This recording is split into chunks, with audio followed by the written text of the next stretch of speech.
The Carter family seemed perfect from the outside. They lived in a beautiful home on a quiet street in a well-off neighborhood. Daniel Carter, the patriarch, was a successful businessman and a well-known car dealer in town. His reputation was spotless, and his wealth had given him the respect of his peers. His wife, Linda, was a warm and loving woman, always involved in charity work and community events. Together, they had 2 children, Emily, a bright, outgoing teenager who had big dreams, and Michael, their 18-year-old son who was away at college. Despite their outward appearance, the Carters led a life that many envied. They took family vacations together, celebrated holidays with laughter, and often entertained friends at their sprawling mansion. But beneath the surface, there were secrets that no one could have imagined would lead to such a tragic outcome. The family had no idea that their seemingly perfect world was on the brink of collapse. The tension between Michael and his father, Daniel, was growing, but it had yet to reach its breaking point. Their home, once filled with love and laughter, would soon become the scene of a tragedy that would leave the entire town in shock. Michael, the son who was adored by many, would soon be at the center of a dark secret that no one could have seen coming. It was during one of his college breaks when Michael came home to visit his family. He hadn't expected the visit to be anything more than a normal trip home, but what he walked into was a nightmare. As soon as he entered the house, he noticed something was off. The house was eerily silent, and the usual bustle of his family was missing. He called out for his mother, his father, his sister, and his grandmother, but no one answered. Michael's heart raced as he walked deeper into the house. He found his mother, Linda, lying lifeless in her room, a gunshot wound to her chest. His sister Emily was next, found slumped over in the hallway, and his grandmother Margaret lay motionless in the living room. Finally, he saw his father, Daniel, slumped in his study chair. The blood had already begun to dry on the carpets and furniture.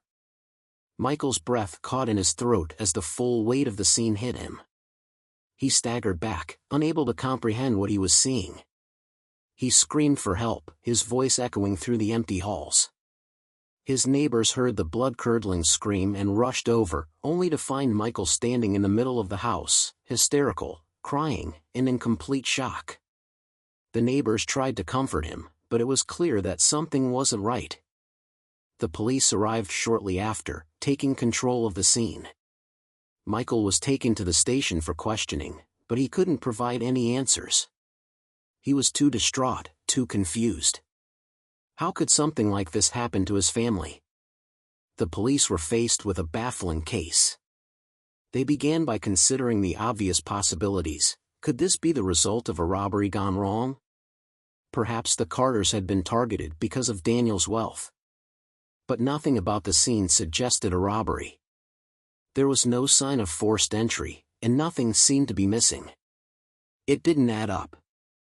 Another theory was that this could have been a targeted attack related to Daniel's business. He was a prominent car dealer, and perhaps someone had a grudge against him. The police spoke to business competitors, employees, and anyone who might have had a motive to harm the Carters. They even investigated potential disgruntled customers or business deals gone bad.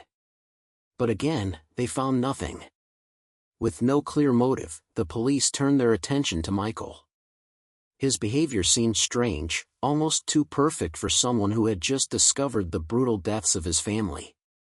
His emotional responses were inconsistent, and there were gaps in the timeline of his visit.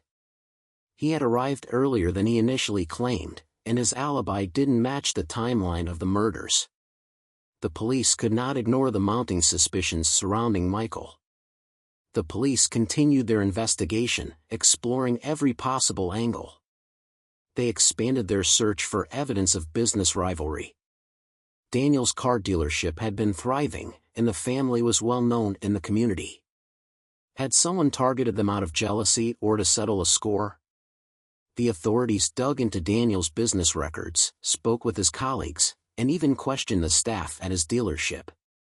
They looked into whether anyone had a motive to harm the Carters. But as days went by, the leads started to dry up. No one had anything bad to say about Daniel. He was respected, admired, and there was no record of any business disputes or personal vendettas that could explain such a brutal act. The police also explored the possibility of a robbery. It was common for wealthy families to be targeted by criminals looking to steal money or valuables. But nothing appeared to be missing from the house. The family's jewelry was still in place, the cars were parked outside, and their safe was undisturbed. Everything pointed to a crime that wasn't motivated by financial gain. After weeks of dead ends, the police were forced to look at Michael more closely. His strange behavior, inconsistent statements, and the absence of any other plausible explanations led them to reconsider their earlier assumptions. The investigation reached a frustrating standstill. The police had no solid evidence to prove what had happened or why it had happened. All their theories, business rivalry, robbery, or even a random attack, were falling apart. The house had been cleaned up, the security footage showed nothing unusual, and the neighbors hadn't seen anything suspicious. As the days passed, the authorities became more focused on Michael. They revisited his statements and started noticing discrepancies. Michael had told them that he arrived home after the murders had occurred, but security cameras showed that he had actually been in town the entire day. His behavior seemed increasingly suspicious, and his emotional outbursts seemed staged. Something was off. The case was becoming more complicated, but the police weren't ready to give up. They needed to know what happened that night, and they needed to figure out why Michael's family had been murdered. But with no hard evidence, the investigation was turning into a game of guessing. Who was responsible for this gruesome crime, and why had it happened? As the investigation wore on, it became harder to ignore the strange inconsistencies in Michael's behavior. He had been the first to discover the bodies, yet his emotional reaction seemed rehearsed. He cried, but there was no real depth to his grief, no signs of the shock one would expect after finding their loved ones dead. His explanations for his whereabouts on the night of the murders kept changing, and the timeline he had provided just didn't add up. The police began to wonder if Michael had been involved in his family's deaths. Was he hiding something? His father, Daniel, had been a strong figure in his life, and while they had their disagreements, could Michael really have done something so horrific? The idea seemed far-fetched, but the evidence was beginning to point in his direction. Michael had been alone in the house when the murders occurred, and the lack of evidence from outside sources left them with little choice but to focus on him. The detectives began to ask more pointed questions. Why had Michael come home early from college? What was his relationship with his family like? Why was he so inconsistent in his statements? The answers only made the investigators more suspicious. Michael had been the one to find the bodies, but why had he not called the police immediately?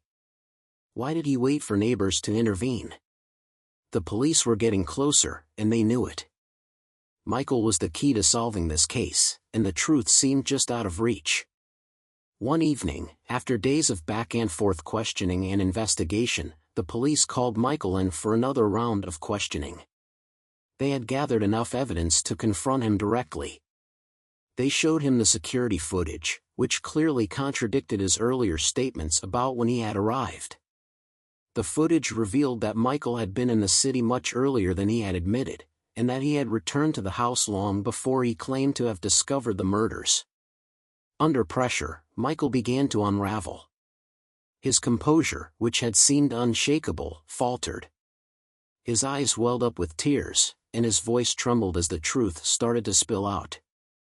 With the police pressing him harder, Michael broke down completely. "I did it," he confessed, his voice barely a whisper. "I killed them all." The confession came as a shock to everyone in the room. The police had suspected that Michael was involved, but hearing it from him directly was chilling. Michael wasn't the victim in this story, he was the perpetrator. The police listened as he continued, explaining his actions in a way that no one could have anticipated. Michael sat in the interrogation room, his face pale and his hands trembling. He had confessed to the murders, but now he needed to explain why. His mind was racing, and he felt the weight of what he had done pressing down on him with every passing second. He had killed his own family, his parents, his sister, and his grandmother. How had it come to this? It was all because of Ryan, Michael whispered, barely able to speak. My father, he hated that I was gay. He found out about Ryan, and he told me he'd cut me off, that he wouldn't give me anything. No money, no support, nothing. I couldn't take it. I thought if I killed them, I could be free. I could be with Ryan. I could start over. Michael met Ryan in college, assigned as roommates. Ryan was quiet, intelligent, and understanding, unlike others. Their bond grew deeper through late-night conversations, becoming something more than friendship. Michael found in Ryan the acceptance he'd always craved, yet had to keep hidden. The police sat in stunned silence as Michael poured out his heart. He told them about Ryan, the boy he had met in college, a boy he had fallen deeply in love with. He explained how his father's rejection had crushed him, and how the pressure of hiding his true self had built up over the years. The idea of being disowned by his family had driven him to the brink, and in that moment of desperation, he had made the unthinkable decision. It was my only way out, Michael admitted, tears streaming down his face. I thought if I killed them, I could escape. But now I have nothing. Before the murders, Michael had made plans to be far away from his family. He couldn't stay in his own house anymore, not after everything that had happened. The pressure of hiding who he truly was, of living a life that wasn't his own, was too much to bear. So, he rented a small room at a cheap motel outside the city. It was a temporary escape, a place where he could be himself, where he could plan his future with Ryan. He had met Ryan a year ago at college, and their bond had quickly turned into something more than just friendship. They were in love, but Michael knew it couldn't last. Not as long as his family was in the picture. The motel was small, quiet, and far enough from his family's home to provide him with the anonymity he needed. Michael would spend nights with Ryan there, planning what came next. He talked to Ryan about leaving everything behind, his family, his past, everything he had known. It was the only way he could see out. But the plan wasn't as simple as just running away. Michael had to make sure that he wasn't being followed, that his family wouldn't try to stop him. And he had to make sure they wouldn't have a chance to tell anyone about him and Ryan. So, he took all the money he could find at home, the money that had once been his lifeline, and left it in the motel room. This money was to be his and Ryan's ticket out of town. They would use it to start over in a new city, a new life, away from the judgment of his family and the constraints they had placed on him. Once Michael had set his plan into motion, he knew there was no turning back. Everything hinged on him taking control of the situation, eliminating the people who had held him back for so long. He knew he couldn't let his father, Daniel, stand in his way anymore. His father had been the biggest obstacle to his happiness, the one who had rejected him and threatened to cut him off when he discovered Michael's relationship with Ryan. The first part of his plan was simple. He had to make sure that no one would hear what was about to happen.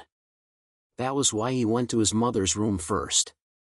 She was always watching TV in the evening, and Michael knew if he turned up the volume to full blast, it would cover up the sound of the gunshot. He shot her in cold blood, watching as she fell to the ground. Next, he moved on to his sister, Emily. She was just a teenager, full of life, unaware of the storm that was about to hit her. She never saw it coming. After Emily, there was his grandmother, Margaret. Margaret had been old, frail, and living with them for years. Michael had grown up with her, but in the moment, it didn't matter. He couldn't afford to leave anyone alive who could tell the police what had really happened.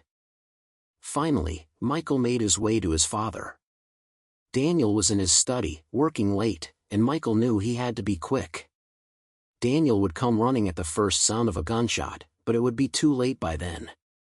Michael entered his father's study and shot him without hesitation. Daniel collapsed in his chair, and that was it. Michael had done it. He had killed everyone in his family, and now there was nothing left standing in his way.